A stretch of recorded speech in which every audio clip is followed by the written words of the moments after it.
to Iran, tensions flaring ahead of tomorrow's anniversary of the Trump administration pulling out of the Iran deal. U.S. sanctions hitting hard. Now, the USS Abraham Lincoln carrier strike group deployed to the region. Military officials say there are multiple threat streams coming from Tehran. Joining me now, Hudson Institute senior Middle East analyst. He's Michael Pregent. Michael, your take on this story?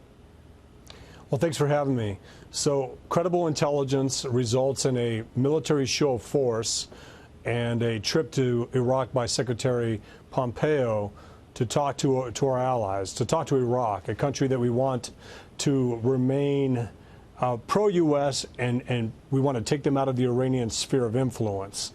So credible threats, the sanctions are working, an FTO designation of the IRGC and its Quds force.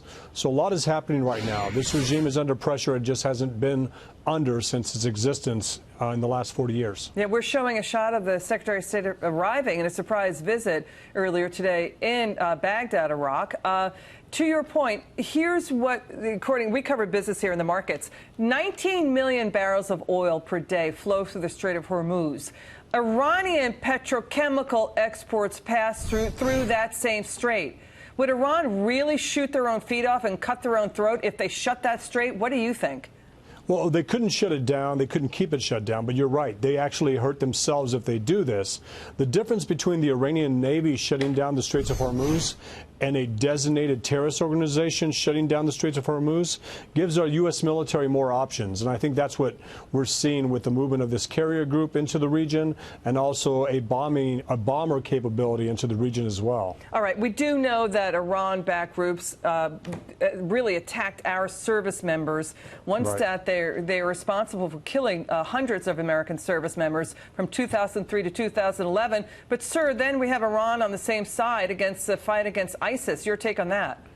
Well, in the fight against ISIS in Iraq, they literally punished the Sunni population of Iraq under the guise of fighting ISIS. In Syria, we've yet to see the Iranians and their proxies actually take on ISIS. They've taken on the al-Qaeda unit, Jabhat al-Nusra.